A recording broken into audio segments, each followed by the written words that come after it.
అనుకుంటున్నాను. ఇంటింటికి వెళ్ళొద్దు, ఇంటింటికి తిరగొద్దనే బైబిల్లో ఉంది. అపోస్తలు ఎక్కడ అలా ఇళ్లలోకి వెళ్ళిపోలేదు. వీధుల్లో ఒకవేళ చెప్పినా కూడా చలుకుంటూ పోతే ఎవరికి అర్థం కాదు. కంప్లీట్గా మీరు ఒకరికి నేర్పించాలనుకున్నప్పుడు దానికి ఒక పద్ధతి ఉంది, ప్రాసెస్ ఉంది. ఇప్పుడు లేటెస్ట్గా టెక్నాలజీ ఉంది. టెక్నాలజీని వాడుకుంటూ కూడా మీరు మంచి చెప్పొచ్చు, సత్యం అనుకుంటున్నాను. ఇంటింటికి వెళ్ళొద్దు, ఇంటింటికి తిరగొద్దనే బైబిల్లో ఉంది. అపోస్తలు ఎక్కడ అలా ఇళ్లలోకి వెళ్ళిపోలేదు. వీధుల్లో ఒకవేళ చెప్పినా కూడా చలుకుంటూ పోతే ఎవరికి అర్థం కాదు. కంప్లీట్గా మీరు ఒకరికి నేర్పించాలనుకున్నప్పుడు దానికి ఒక పద్ధతి ఉంది, ప్రాసెస్ ఉంది. ఇప్పుడు లేటెస్ట్గా టెక్నాలజీ ఉంది. టెక్నాలజీని వాడుకుంటూ కూడా మీరు మంచి చెప్పొచ్చు, సత్యం చెప్పొచ్చు. ఇంటింటి సువార్త అనేటువంటి ఈ శీర్షికలో ఒక ప్రాముఖ్యమైనటువంటి విషయాన్ని నేను మీకు తెలియపరచాలనుకుంటున్నాను. నేను ఇంటింటి సువార్త అపోస్తులు కానీ యేసు ప్రభువు కానీ ఎక్కడ చేయలేదు. దేవుని యొక్క వాక్యంలో ఎక్కడ కూడా అలాగే ఇంటింటి సువార్తలకు వెళ్ళినట్టుగా లేదు అని చెప్పేసానని విజయప్రసాద్ గారు ఒక భయంకరమైనటువంటి దుర్బోధ చేస్తూ ఉన్నారు. సువార్త ద్వారా మాత్రమే ఆత్మలు రక్షించబడతాయి. సువార్త ద్వారా మాత్రమే ఆత్మలు నిత్య జీవానికి వెళ్ళడానికి దేవుడు ఏర్పాటు చేసినటువంటి ప్రణాళిక. ఇలాంటి సువార్తకు వ్యతిరేకులని, సువార్తకు ఆటంకం కలుగు చేసేటువంటి వాళ్ళ విషయంలో మనం మరీ జాగ్రత్తగా ఉండాలి. లేఖనాలు ఏం చెప్తూ ఉన్నాయి, వాక్యం ఏం చెప్తూ ఉన్నది, ఇంటింటి సువార్త పరిశుద్ధ గ్రంథంలో ఎలా జరిగింది, పూర్వమందు మన పితరులు ఎలా చేశారు అనే విషయాల మీద మనకు అవగాహన ఉండాలి. నేను ఈ రోజున ఒక సందర్భాన్ని మీకు చూపించి నేను మీ ముందుకు వెళ్ళాలనుకుంటున్నాను. అందులో ఈ రోజున సమరయ స్త్రీని గురించి నేను మీకు తెలియచేయాలనుకుంటున్నాను. సమరయ స్త్రీని గురించి మీరు చూడగలిగితే ప్రభువైన యేసుక్రీస్తు వారు యోహాను సువార్త 4వ అధ్యాయంలో మీరు చూడండి, 28వ వచనం నుంచి దేవుని యొక్క వాక్యంలో మీరు చూస్తే యోహాను సువార్త 4వ అధ్యాయం 28వ వచనం నుంచి, అంటే 4వ అధ్యాయం ప్రారంభం నుంచి మీరు చదవగలిగితే యేసుక్రీస్తు వారు సమరయ మార్గం గుండా వెళ్ళవలసి ఉంటుంది. అప్పుడు ఆ సమరయ మార్గం గుండా వెళ్ళవలసి వచ్చినప్పుడు యేసుక్రీస్తు వారు తను అలసి ఉన్నటువంటి రీతిగా ఒక యాకోబు బావి దగ్గర ఆయన కూర్చొని ఉన్నప్పుడు అక్కడ ఆ సమరయంలో ఉన్నటువంటి ఒక స్త్రీ ఆ యొక్క బావి వద్దకు నీళ్లు పట్టుకోవడానికి కొండతో పాటు వచ్చినప్పుడు యేసుక్రీస్తుతో పాటు ఉన్నటువంటి శిష్యులు ఆహారం కొనడానికి ఊరిలోనికి వెళ్తారు. ఆ సమయంలో యేసుక్రీస్తు వారు సమరయ స్త్రీతో మాట్లాడి ఆ మాట్లాడినటువంటి ఆ సంభాషణలో ఆమెని యేసుక్రీస్తు వారు తన పాప జీవితాన్ని గురించి, ఆమె యొక్క రహస్య పాప జీవితాన్ని గురించి ప్రభువు చెప్పినప్పుడు ఆమె మారు మనసు పొంది ఆమె రక్షణ పొంది ప్రభువు వైపు తిరుగుతుంది. అలా ప్రభువు వైపు తిరిగినటువంటి ఆమె తర్వాత చేసినటువంటి కార్యం ఏంటి అనేదే మనము యోహాను సువార్త 4వ అధ్యాయం 28వ వచనం నుంచి మనకు కనిపిస్తుంది. ఏమని రాయబడి ఉంటుంది అని అంటే నేను చదువుతున్నాను. 4వ అధ్యాయం 28వ వచనం ఈ బైబిల్లో ఉంటే చూడండి దయచేసి. ఆ స్త్రీ కుండ విడిచిపెట్టి ఊరిలోనికి వెళ్ళి, మీరు వచ్చి నేను చేసినవనియు నాతో చెప్పిన మనుష్యుణ్ణి చూడుడి, ఈయన క్రీస్తు కాడా అని ఊరు వారితో చెప్పగా వారు ఊరిలో నుండి బయలుదేరి ఆయన యొద్దకు వచ్చుచుండిరి.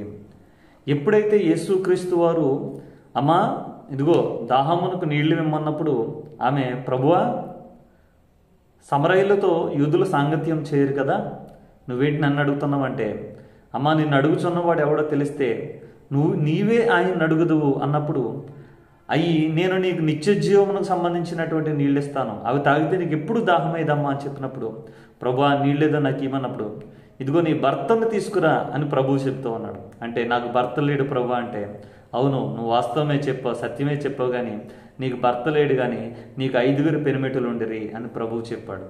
ఇప్పుడున్నవాడు కూడా నీ పెనిమిటి కాదు అని చెప్పాడు.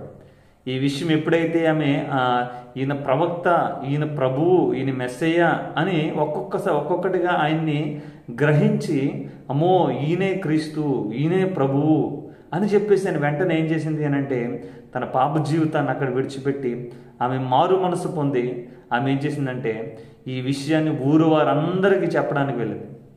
ఇంకా ఊరిలోనికి వెళ్ళి అక్కడ ఇంటింటికి తిరిగింది, మొత్తం వీధుల్లో తిరిగి ఊరు వాళ్ళందరికీ విషయాన్ని చెప్పింది.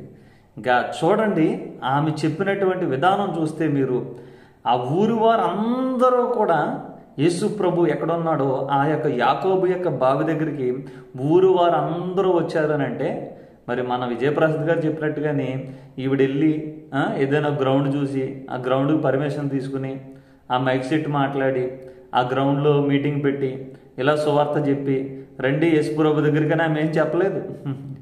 సమరయ స్త్రీ ఊరిలో ఉన్నటువంటి ప్రతి ఇంటింటికి ఊరంతా తిరిగింది. ఇప్పుడు చెప్పండి అయ్యా, ఇంటింటి సువార్త చేయకూడదు అనేది ఎక్కడుందో చెప్పండి బైబిల్లో. మరి సమరయ స్త్రీ చేసింది ఏంటి? ఈ సమరయ స్త్రీ చేసినటువంటి విషయం ఏంటి? ప్రభువు నన్ను ఎలా రక్షించాడో అనే విషయాన్ని ఊరు వారందరికీ చెప్పింది. తన పాప జీవితాన్ని గురించి ప్రభు ఎలా చెప్పాడో అనే విషయాన్ని ఊరు వారందరికీ చెప్పేసింది వెళ్ళి. అదే కాదు, ఈ రోజున సువార్త అంటే ఏంటి? యేసు ప్రభు దగ్గరికి, దేవుడు అంటే తెలియని వారికి, పాపములో ఉన్న వారిని ప్రభు దగ్గరికి తీసుకుని రావడం. దాని కొరకు ప్రభువు నిన్ను ఎలా రక్షించాడు, నీ పాపం నుంచి ఎలా విడిపించాడు చెప్పడమే సువార్త. ఏమన్నది సువార్త అంటే? ఈ రోజున మన పాపముల కొరకు యేసు ప్రభు చనిపోయాడు అనేటువంటి ఒక పత్రికను తీసుకుని వెళ్ళి ఇంటింటి ఇవ్వడం ఏదో పెద్ద తప్పు కింద ఈ రోజున నేరారోపణ కింద చేస్తూ ఉన్నారు. ఈ రోజున ఏమండి, ఇంటికి బిజినెస్లు చేసేవాళ్ళు చూడండి, కొన్ని ఐటమ్స్ని తీసుకుని వెళ్ళి ఇంటింటికి తిరిగి చాలామంది వాటిని సేల్ చేస్తూ ఉంటారు. ఏమండి, వాళ్ళ ఇంట్లోకి వెళ్ళడం లేదా? మీరు ఆలోచించండి. కొన్ని నాలెడ్జ్కి సంబంధించినటువంటి, సైన్స్కి సంబంధించినటువంటి పుస్తకాలు పట్టుకుని ఇంటింటికి తిరుగుతూ ఉంటారు. ఏమండి, వాళ్ళ ఇంటికి పట్టుకుని ఇంటింటికి వెళ్ళట్లేదు. ఈ రోజున మార్కెటింగ్ చేసేవాళ్ళు ఈ రోజున ఇంటింటికి వెళ్తున్నారు. అవి తప్పు కాదు. ఈ రోజున ఏమండి, ఎంతమంది ఇంటింటికి అనేకమైన విషయాల్లోనికి వస్తున్నారో మీరు ఆలోచించండి.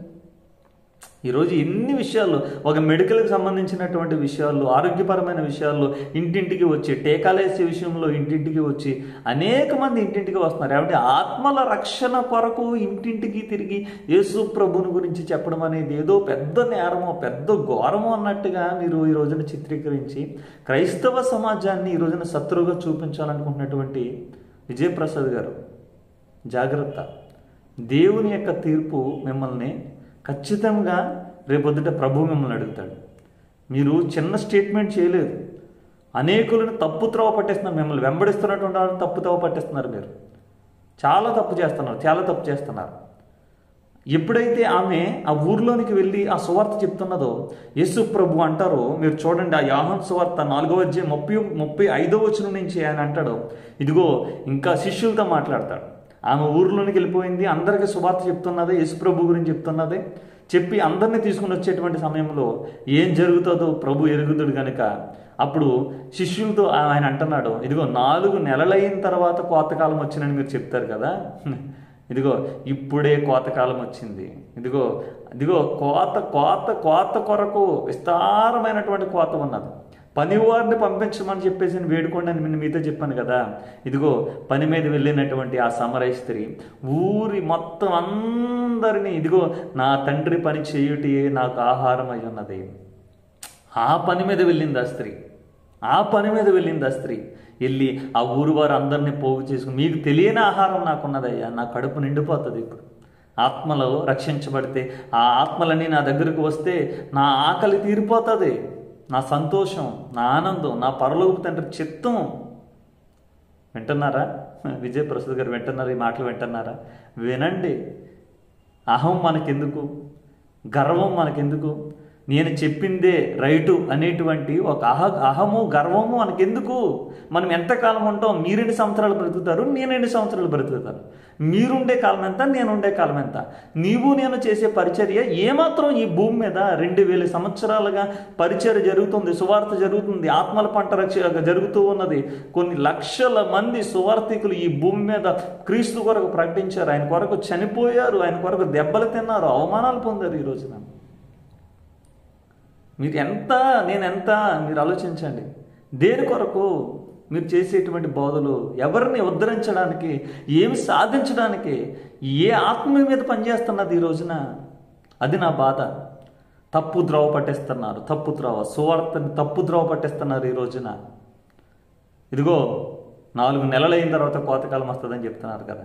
ఇప్పుడే వచ్చి ఉన్నది. కన్నులెత్తి చూడండి, కన్నులెత్తి మీ పొలమును చూడండి. పొలము అనగా లోకము అని ప్రభు సువార్తలో, ఆయన మత్తయి సువార్తలో చెప్తాడు. ఆయన పొలము అనగా లోకమును చూడండి, ఇదిగో తెల్లబారి వస్తూ ఉన్నాయి, కోతకాలం వచ్చేసింది, ఆత్మల పంట వచ్చేసింది అని చెప్పేసి ప్రభు సంతోషపడి ఆనందపడిపోయినప్పుడు 39వ వచనంలో చూడండి, నేను చేసినవనియు నాతో చెప్పినని సాక్ష్యం ఇచ్చిన స్త్రీ యొక్క మాటను బట్టి ఆ ఊరిలోని సమరయుల్లో అనేకులు ఆయన యందు విశ్వాసం ఉంచిరి. చూసారా? ఆమె తన పాప జీవితాన్ని గురించి ప్రభువు చెప్పినప్పుడు, ఆమెను ఎలా రక్షించాడో ప్రభువు చెప్పినప్పుడు ఆ ఊరు వారందరూ కూడా యేసు ప్రభువునందు విశ్వాసం ఉంచారంట. యేసయ్యని తమ యొక్క ఊరిలోనికి ఆహ్వానించి, తమ జీవితాల్లోనికి ఆహ్వానించి, అయ్యా రండయ్యా అని ఆయన తీసుకుని వెళ్ళారు. మన సువార్త చెప్తే కదా, గ్రౌండ్లో మీటింగ్ పెట్టమన్నారు. గ్రౌండ్లో మీటింగ్ పెడితే వచ్చేవాళ్ళు క్రైస్తవులా, అన్యులు వస్తారా? ఇంత చిన్న కామన్ సెన్స్ కదా, ఇంత చిన్న విషయం కదా. ఒక గ్రౌండ్లో మీటింగ్ పెడితే మనము గ్రౌండ్లో పర్మిషన్లు తీసిన మీటింగ్లు పెట్టండి అని చెప్తున్నారు మీరు. ఈ రోజున ఒక యూట్యూబుల్లో సువార్త చేయండి అని చెప్తున్నారు. యూట్యూబుల్లో సువార్త చేయడానిక ప్రభు ప్రాణం పెట్టింది? యూట్యూబుల్లో సువార్త చేయడానిక యేసు ప్రభు సమస్త జనుల్ని శిష్యులుగా చేయమన్నది? యూట్యూబుల్లో సువార్త చేయడానిక మీరు సర్వలోకమునికి వెళ్ళి సువార్త ప్రకటించమన్నది? వెళ్ళి వెళ్ళి వెళ్ళి ప్రకటించండి. పరలోకం నుంచి యేసు ప్రభు ఆకాశం అంతా తెర మీద వేసి ఆయన సువార్త ప్రకటించలేడా? ఆయన శిలువ మరణం ఇప్పటికీ ఆకాశంలో ఆయన చూపించలేడా? ఆయన మీరు వెళ్ళి సువార్త ప్రకటించండి. మీరు వెళ్ళండి వెళ్ళండి వెళ్ళండి వెళ్ళండి. ఎందుకు వెళ్ళాలి? యేసు ప్రభు ఎందుకు చెప్పాడు? ఈ చిన్న విషయాలు కూడా మీకు అర్థం కావట్లేదు. చిన్న చిన్న విషయాలు కూడా మీకు అర్థం కావట్లేదు. అంత హృదయాన్ని కఠినపరుచుకుంటే మీకు ఎలాంటి శిక్ష వస్తుందో, తీర్పు వస్తుందో మీరు ఈ విషయంలో జాగ్రత్తగా ఉండాలి. అనేకులు తప్పు త్రోవ పట్టిస్తున్నారు, అనేకులు తప్పు మార్గంలో నడిపిస్తున్నారు. మీరు ఇలాంటి అనేకమైనటువంటి ఇంటింటి సువార్త విషయాల్లో నేను శీర్షికలుగా చెప్తాను. ఆయన వెంబడిస్తున్న వాళ్ళరా, దయచేసి మీకు దండం పెడతాను, మీకు దండం పెడతానయ్యా, మార్చుకోండి. వ్యక్తిని గుడ్డిగా నమ్మొద్దు. దేవుడు మిమ్మల్ని దీవించును గాక. అనుకుంటున్నాను. ఇంటింటికి వెళ్ళొద్దు, ఇంటింటికి తిరగొద్దనే బైబిల్లో ఉంది. అపోస్తలు ఎక్కడ అలా ఇళ్లలోకి వెళ్ళిపోలేదు. వీధుల్లో ఒకళ్ళు చెప్పినా కూడా చలుకుంటూ పోతే ఎవరికి అర్థం కాదు. కంప్లీట్ గా మీరు ఒకరికి నేర్పించాలనుకున్నప్పుడు దానికి ఒక పద్ధతి ఉంది, ప్రాసెస్ ఉంది. ఇప్పుడు లేటెస్ట్ గా టెక్నాలజీ ఉంది. టెక్నాలజీని వాడుకుంటూ కూడా మీరు మంచి చెప్పొచ్చు.